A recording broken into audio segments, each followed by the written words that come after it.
T20 உலகக்கோப்பை வெற்றிகரமாக முடிஞ்சிருச்சுங்க. So அடுத்து இமாலய இலக்கு ஐபிஎல்ங்க. ஸோ ஐபிஎல் கோலாகலமாக நடக்க போகிறதுக்கான அறிவிப்புகள் வந்தாச்சு.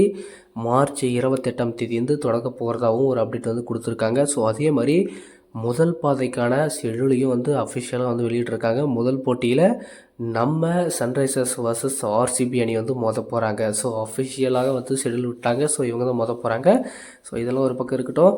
ஸோ அடுத்து பார்த்திங்கன்னா நம்ம சென்னையை பற்றி தாங்க டீட்டெயிலாக நம்ம பார்க்க போகிறோம். ஸோ நம்ம சென்னையில் இருக்கக்கூடிய அசுர பலத்தையும் அசுர படையும் நம்ம பார்க்கணும். ஒவ்வொருத்தரும் எப்படி இருக்காங்க, எந்த மாதிரியான பேட்டிங் லைனப், நம்மக்கிட்ட தரமான பேட்டிங் லைனப் இருக்கா, ஸோ அப்படின்னு சொல்லிட்டு நம்ம டீட்டெயிலாக நம்ம பார்க்க போகிறோம். ஸோ நம்மளுடைய பேட்டிங் லைனப்பை பொறுத்த வரைக்கும் சொல்லவே தேவையில்லைங்க. போன வருஷத்தை விட இந்த வருஷம் சும்மா வேறு மாதிரி இருக்குது. ஸோ கண்டிப்பாக இந்த டைம் இவங்களை தொடர்றதுக்கு ரொம்ப ரொம்ப கஷ்டமான விஷயமாக தான் இருக்க போகுது. ஸோ இதில் பார்த்தீங்கன்னா பேட்டிங் லைனப் எப்படி இருக்காங்க அப்படின்னு பார்த்தோம். ஸோ ஆயுஷ் மாத்தி வேறு மாதிரியான ஒரு யங்ஸ்டருங்க, பயங்கரமான ஹிட்டர், பவர் பிளேயில் அற்புதமாக ஆடக்கூடிய ஒரு தரமான அதிரடி ஆட்டக்காரர் அப்படின்னு கூட நம்ம சொல்லலாம். ஸோ சிஎஸ்கே வந்து பிக் பண்ணதுலேயே வந்து சரியான ஒரு யங்ஸ்டர்னால் அது ஆயுஷ் மாத்தி தாங்க. ஸோ ரீப்ளேஸ்மெண்ட் பிளேயராக உள்ளே வந்தார். சிஎஸ்கேன்னு இவரை குறி வச்சு தான் எடுத்தாங்க அப்படின்றது நமக்கு எல்லாருக்கும் தெரியும். ஸோ அந்தளவுக்கு ஒரு பயங்கரமான இம்பேக்ட் பண்ணக்கூடிய ஒரு தரமான பிளேயர்ன்றது நமக்கு போன வருஷமே பார்த்தோம். ஆர்சிபிக்கு எதிரான போட்டியிலலாம் ஒரு 95 ரன் அடித்தார். சும்மா வேறு மாதிரியான ஒரு ஆட்டத்தை கொடுத்தாரு. ஸோ இந்த மாதிரி அவர்கிட்ட நிறைய டேலண்ட் இருக்குது. கண்டிப்பாக இந்த ஐபிஎல் சீசன் அவருக்கு ஒரு ரொம்ப ரொம்ப முக்கியமான சீசனாக இருக்க போகுது. சிஎஸ்கே அணிக்காக பல ரன்களை அவர் வந்து குவிச்சு கொடுப்பார் அப்படின்ற ஒரு நம்பிக்கை வந்து எல்லா ரசிகர்களும் அவர் மேலே வச்சுருக்காங்க.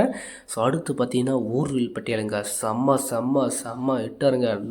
என்ன அடி கேம்பில் சும்மா தெறிக்க விட்டுட்டுருக்காரு. போடுற ஒவ்வொரு பந்து சும்மா சுற்றி சுற்றி மைதானத்தை வெளியில் அடிச்சிட்ருக்காரு அப்படின்ற மாதிரி தான் சொல்லிட்டுருக்காரு.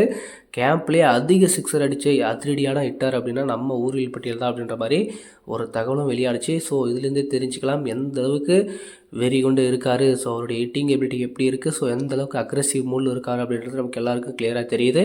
ஸோ அதே மாதிரி இவரை வந்து ஓப்பனிங் ஆட வைக்கலாமா அப்படின்ற மாதிரி கேள்விகளும் போயிட்டுருக்கு. ஸோ வேறு மாதிரி இருக்கும். ஆயுஷ் மாத்தே ஊர்வில் பட்டியல் ஓப்பனிங் ஆட வச்சுட்டு சஞ்சு சாம்சனை ஒன்றான் ஆட வச்சுட்டு செகண்ட் டவுனில் வந்து ருத்ராஜ் கைவிட்டு ஆட வச்சா எப்படி இருக்கும் அப்படின்ற மாதிரி கேள்விகள் போயிட்டுருக்கு. ஸோ அது என்ன பிளான் அப்படின்றது ஒன்றுமே புரியல. ஸோ மேபி இருக்கலாம், இல்லாமல் இருக்கலாம். மேபி அவருக்கு பின்னாடி கூட இவர் வரலாம். ஸோ இந்த மாதிரி ஏகப்பட்ட விஷயங்கள் இருக்குது. என்ன பிளானில் வராங்கன்றது நம்ம பார்க்கலாம்.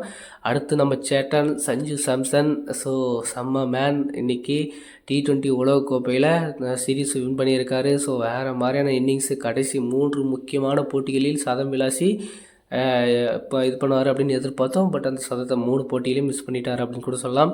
ஸோ ஒரு அற்புதமான 3 போட்டிகளில் அற்புதமான அரை சதம் அடித்து இந்திய அணியின் வெற்றிக்கு முக்கியமான பங்கு இவர்கிட்ட இருந்திருக்கு. ஸோ என்ன தான் மற்ற வீரர்கள் எல்லாம் சப்போர்ட் பண்ணாலுமே இவருடைய பங்கு ரொம்ப பெருசாக இருக்குது அப்படின்னு கூட சொல்லலாம். ஆனால் மற்ற வீரர்கள் சப்போர்ட்டும் ரொம்ப ரொம்ப முக்கியமாக இருந்திருக்கு. ஸோ அதனால தான் உலகக்கோப்பையை ஜெயிச்சதுக்கு ஒரு முக்கியமான காரணமாக இருந்துச்சு. அணியில் இருக்கக்கூடிய 11 வீரர்களின் உழைப்பால் மட்டும்தான் அது சாத்தியமானது அப்படின்றது நமக்கு எல்லாருக்கும் தெரியும்.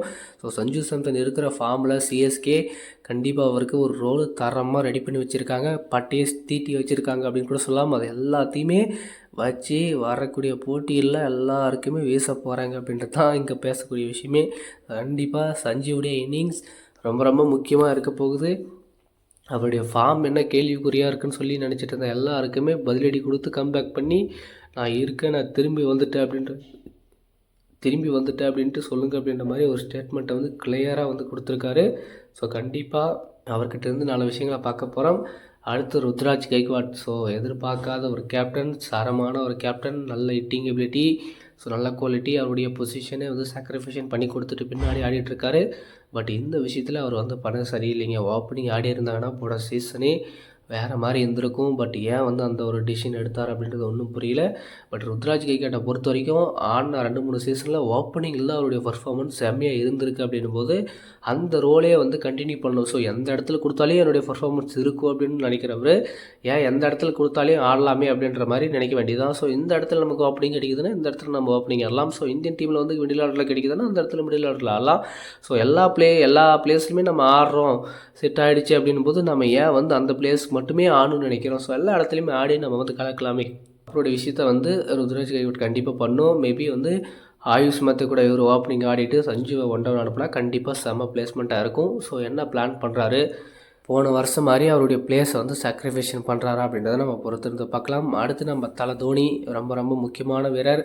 கண்டிப்பாக வந்து இந்த சீசன் ஃபுல்லுமே அவர் வந்து களத்தில் இருப்பார் அப்படின்னு சொல்லிட்டு சிஇஓ காசி விஸ்வநாதன் அவர்கள் வந்து தெளிவாக வந்து சொல்லிட்டாரு.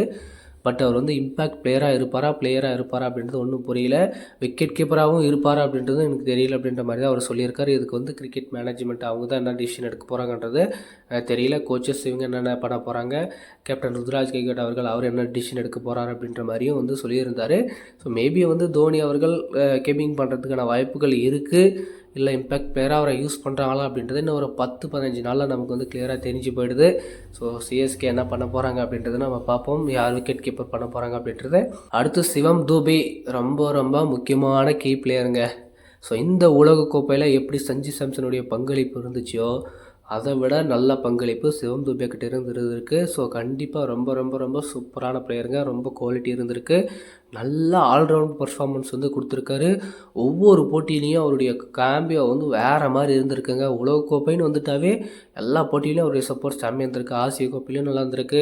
இதுக்கு முன்னாடி அடித்த 2024 உலகக்கோப்பையிலையும் அவருடைய பங்களிப்பு பயங்கரமாக இருந்திருக்கு. ஸோ இப்படியெல்லாம் அவர் வந்து பயங்கரமாக இந்தியன் டீமுக்கு வந்து சப்போர்ட் பண்ணியிருக்காரு. பட் அவருடைய அடிக்கிற அந்த 10 பாலுக்கு 30 ரன் வந்து யாருமே பேச மாட்டேன்றாங்க. பட் வந்து அவருடைய சப்போர்ட் கண்டிப்பாக வந்து ஜெயிக்கிறதுக்கு ரொம்ப ரொம்ப இம்பாக்டாக இருந்திருக்கு.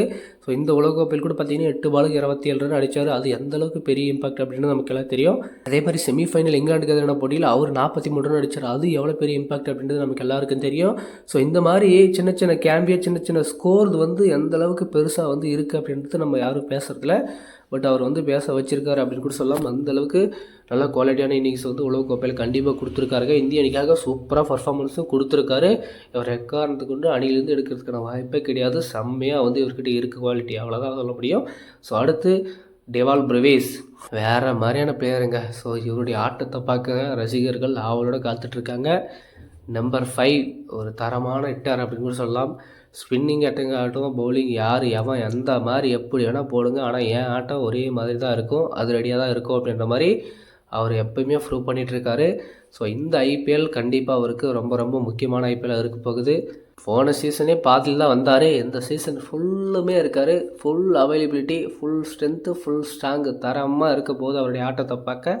ஸோ அதுக்காக தான் எல்லோரும் காவலோடு காத்துட்ருக்கோம். ஸோ அவருடைய பர்ஃபார்மன்ஸ் ஐபிஎல்லில் வந்து எப்படி இருக்க போகுதுன்னு சொல்லிட்டு நல்லா எதிர்பார்த்துட்ருக்கோம். ஸோ உலகக்கோப்பையிலேயும் அவருடைய பர்ஃபார்மன்ஸ் நல்லா இருந்துச்சு.